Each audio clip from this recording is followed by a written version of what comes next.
ยาพี่น้องเนาะบ่ยาของน้องมะนาวได้มาแล้วจากสกึมนี่เนาะมาจากโรงพยาบาลมุกดาหารเลยเด้นี่ได้เดี๋ยวสิเอาไปให้น้องมะนาวอยู่เพื่อนเนาะ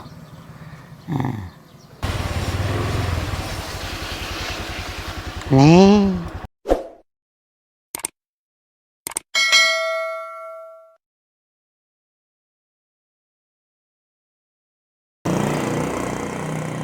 ทักทาย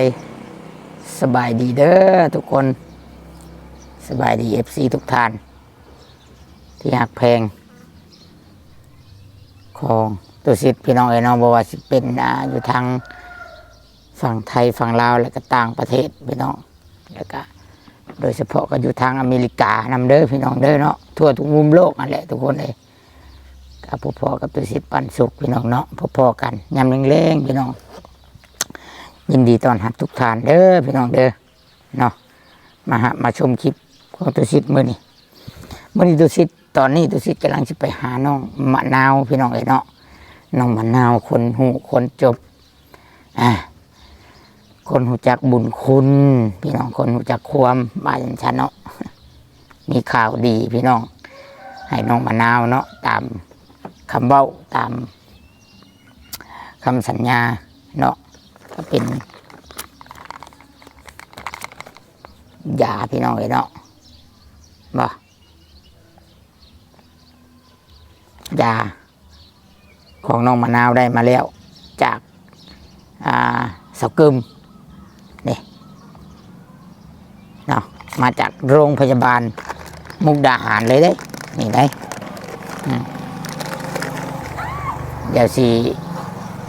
เอาไปให้น้องมะนาวอยู่เพื่อนเนาะก่อนสิไปหาน้องมะนาวสิห้องเพลงหนึ่งสุพีสุน้องพังพี่น้องเคยฟังบ่เนาะทุกคนเพลงเป็นอย่างน้องกินดองน้องบ่ส่งข่าวย่านเปลืองตอนแค่บ่สาวว่ากันไปห้องเพลงให้ฟังเสือทุกคนปะเดี๋ยวตุชิตสิพาพี่พาน้องไปเฮือนน้องมะนาวนำกันพี่น้องยามแรงว่าเพิ่นมาแต่ให้แต่นาหรือบ่แต่ว่ามื้อเว้นนี่ไปเจาะเพิ่นเทื่อนึงเพิ่นยังบ่เห็นเพิ่นอยู่เฮือนอยู่หน้าวัดฝนตกลิ้นพี่น้องเอ้ยฝนตกลิ้นแล้วก็มัน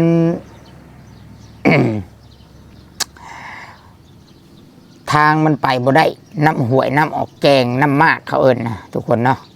เดี๋ยวตุชิตสิไปหาเพิ่นอยู่เฮือนก่อนพี่น้องแล้วก็ก่อนอื่นเบิดก็ย้ำก่อนเด้อพี่น้องเทื่อนึงว่าค่าหืดค่ายาของน้องมะนาวในครั้งนี้เนาะแม่นผู้ใหญ่ใจดีก็เป็นแม่ของตุชิตเองเนาะแล้วก็ชุมตุชิตเองเนาะกับสาวกึมพี่น้องเลยเนาะบ่ได้ไป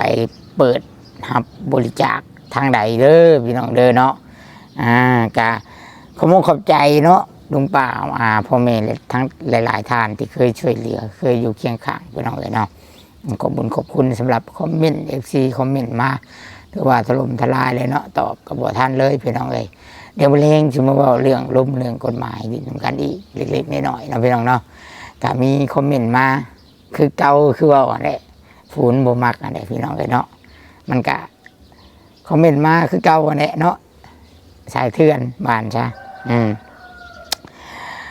บักกฎหมายไงเพิ่นว่าฉันได้พี่น้องบ่ได้มีหูบดอกกระจอกเนาะมันกระจอกมันบ่กล้าหูบขึ้นมีแต่คอมเมนต์มาซื่ออยากให้เฮาเสียประสาทแต่อย่าไปคิดเนาะอยากขึ้นจากหูว่าชื่อดอกพี่น้องเพิ่นก็คอมเมนต์มาว่ากฎหมายหรือกฎมาเพิ่นว่าสันเดย์เนาะอย่าบอกว่ายังดอกเลี้ยวแต่เนาะโทรศัพท์เครื่องไผเครื่องมันเนาะแต่คะแนนบักเกียดให้สั่งอย่างอลีอลอเนาะก็คือว่าบ่ได้ไปฆ่าพ่อฆ่าแม่ผู้ใดได้ล่ะพี่น้องเลยมันคือบ่ได้เคยไปฆ่าไปตีไผเนาะแต่กันของใจก็ติดต่อมาทางเบอร์โทรศัพท์ก็ได้เนาะ020 เบอร์ลาวเนาะโทรมาได้ Facebook ก็มีไลน์ก็มีโทรมาได้เลยเนาะมาถามได้ของใจอย่างมีปัญหาอย่างก็ถามกันได้เนาะไปเดี๋ยวตุชิตสิพาพี่พ่อน้องเดินทางไปลงไปเฮือนน้องมะนาวลงไปพุ่นแหละสิกลับกล้องหลังให้เบิ่งพี่น้อง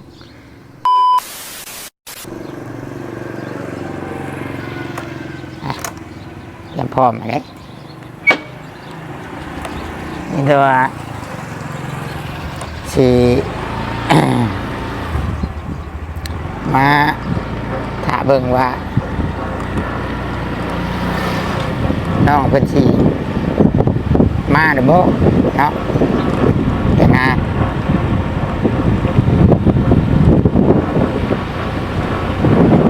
นี่ก็เป็นภาพบรรยากาศช่วงแรงเด้อทุกคนเด้อมันก็บ่ค่อยมีคนอยู่บ้านปานใดเพราะว่ายามหน้าเด้ก็มีห้านนี่ห้านหนึงขายหมกโม่หมกแตง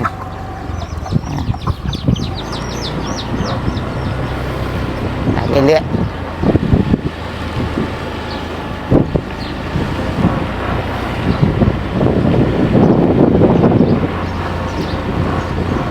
ลงมานี่ก็เป็นสามแยกหมอแบงเพิ่นเอิ้นนี่หมอแบงไฟฟ้าสิลงมาเลยบัด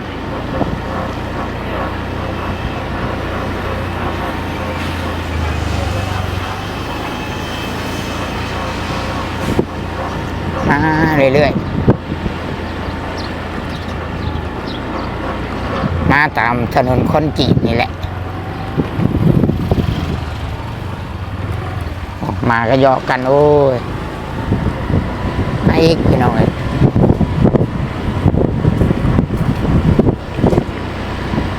มาเรื่อยๆทางลงวัดบ้านซะขี่มาทางลงวัดทางมาวัดขี่มาตามคนจีน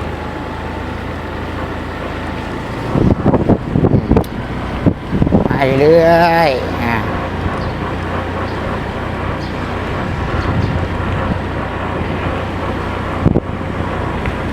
มาเรื่อยๆมาเรื่อยๆนี่มาห่อนนี่ก็เลี้ยวขวาได้บัดห่อนนี่มันเลี้ยวขวาบัดเลี้ยวขวาลงมาทางนี้อยากง่ายได้บัดแต่ชิดจะเคยถ่ายให้เบิ่งเลยเนาะเชื่อหนึ่งเนาะทุกคนเนาะถ่ายให้เบิ่งอีก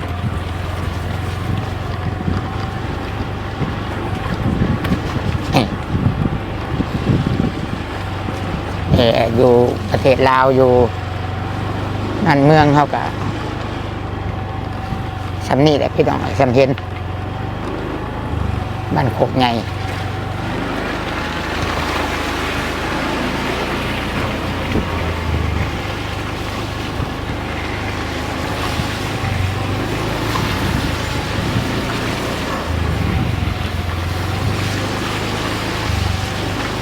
มาแล้วบ่หรือยังบ้านเนาะนี่ยังบ่มาสามพี่น้องเนาะอันน่ะเฮ็ดอะไรบาดน้องมะนาวยังบ่มาจอดถาเพิ่นก่อนบ่เนาะหน่อยหนึ่งแล้วว่าไปนอนนาแล้วบ่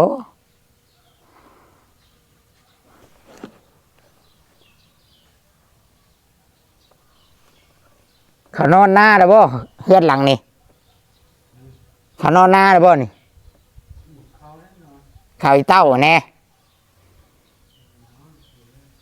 ตอนแรงเขามาบ่เฮือนหลังนี่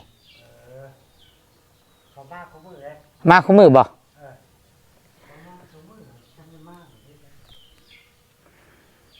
พี่น้องไว้เนาะ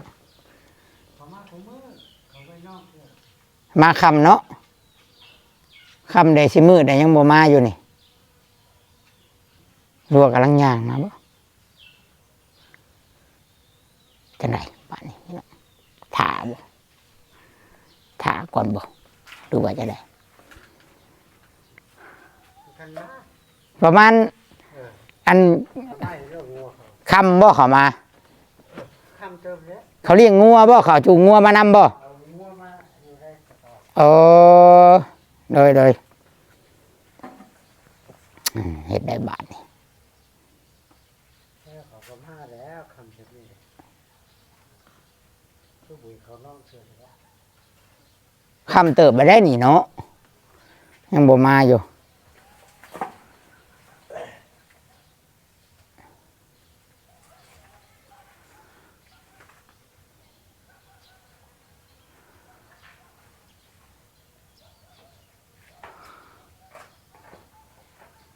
เฮ็ดอะไรบาทนี่พี่น้องหันสิถาพัดเวียกหลายได้อยู่เฮือนฉันนี่เท่าฉันนั้นแล้วบัดเข้ามาน่ะเจ้าเอิ้นบอกให้เดินนั่งเงินเต้านะให้เพิ่นขึ้นไปหาเฮาในเรื่องอื่นเฮือนหงสีอะนะเราได้ยินอยู่บ่บาดนี้พี่น้องสิได้กลับแล้วบ้านนี้พี่น้องบอกเราก็บอกว่าน้ำซ้ำเราหายไปจังเนาะ ไปเมื่อดีกว่าเมื่อนั่งเว้าอยู่เฮือนพุ่นแหละเอามาต่อกันอีกเนาะทุกคนเมื่อกี้นี่จะได้ลงไปหาน้องมะนาวแล้วเนาะทุกคนเนาะแต่ว่าคือทุกคนหูนะเพราะว่าช่วงนี้มันยามนานี่ทุกคนเลยเนาะช่วงนี้นะยามนานี่แต่มัน หักแต่ว่าบอกขังเฮือนไว้แล้วให้เพิ่นบอกว่าเป็นไปได้ก็ให้เราขึ้นมาเอาเนาะให้เรามาเอาเพราะว่าบ่ฮู้ว่าเราจะอยู่เฮือนยามใดนะอันนี้ตัวชิดคิดว่าตัวชิดไปค่ำเติบอะไรได้นี่พี่น้องค่ำได้นี่จน6 โมงเนี่ยยังบ่มาแต่นาเนาะเพราะว่ายันรู้จักเราเลี้ยงงัวเนี่ยเลี้ยงงัวเนี่ยแล้วก็เบิ่งให้เบิ่งนาเนี่ยเนาะดีบ่ดีเรายันเรานอนนาบ่รู้ว่าแนวใดแต่ว่าเขาขังเฮือนั่นก็เราว่าเขาคำเนี่ยเขามาแล้วแล้วเขาจูงงัวมายันยังจูงงัวจูงหยังมาเนาะมันยากแต่ตุสิคันตุสิสิเอาไปให้อยู่หน้านะต้องได้ย่างไปเด้อทุกคนมันไกลบ้านนี้เพราะว่าฝนตก3 มื้อมาแล้วน้ำท่วมน้ำมากน้ำออกแกงหรือว่าน้ำห่วยไปบ่ได้เนาะย่างเอาย่างได้พี่น้องก็เลยว่าสิให้น้องเพิ่นมาเอาเองซะเพราะว่าตอนนี้ยาอยู่น้ำตุสิแล้วเนาะขอบใจสกึมเด้อเป็นคนไปเอาให้บริเวณญาติพี่น้องได้นี่พี่น้องเนาะตุสิกับน้องมะนาวกับคนในเฮือนตุสินี่แต่ซอยด้วยหัวใจพี่น้องเนาะด้วยความตนสงสารผู้ใหญ่ใจดีก็เป็นแม่เนาะแม่เราออกเงินออกคำให้ถือว่าอีตนเอามาแบบซักเด้อพี่น้องยาน้องมะนาวนี่เอามาแบบซักแบบว่าซักเข็ม1กุ้มเดือน1สกึมเอามาให้3 เข็มปุริกุ้ม3 เดือนเนาะปุริกุ้ม3 เดือนทุกคนเลยเอาก็ถือว่าการได้ลายเนาะดีกว่าบ่มีได้เฮ้ยดีกว่าบ่ได้เนาะเอาพี่น้องได้กับสิมาต่อนิดนึงกับเรื่องบัดนี้เรื่องของน้องมะนาวถือว่าจบไปเนาะถือว่าดีใจน้ำน้องเพิ่นมาต่อนิดนึงเรื่องเมื่อคืนนี้ตุสิทธิ์เว้าเกี่ยวกับเรื่องกฎหมายหันเนาะก็ถ้าหากว่าผู้ใดที่ว่ามาจากต่างประเทศเนาะมาจากต่างประเทศหรือว่าประเทศอื่นมาอยู่ลาวนี่ถ้าว่ามีพี่มีน้องเนาะถ้าว่ามีพี่มีน้องและมาพักอาศัยมาซะเฮือนพี่เฮือนน้องก็บ่มีปัญหาดอกพี่น้องตุสิเปรียบเทียบว่าถ้าเป็นเพียงแต่แบบว่าคนอื่นหรือว่าแบบบ่แม่นญาติพี่น้องมันจะบ่ได้เด้อพี่น้องเด้อแต่ก็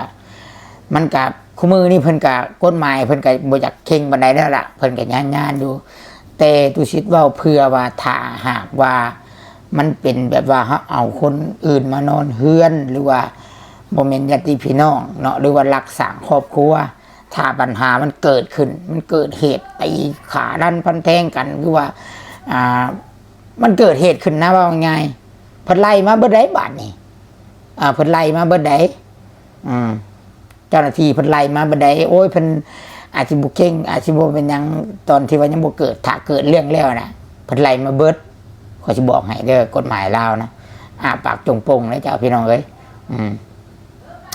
เอากับประมาณนี้พี่น้องเนาะประมาณนี้เดี๋ยวจังใดกะให้พังเบิ่งคันว่าเพิ่นยังบ่มาเอามื้ออื่น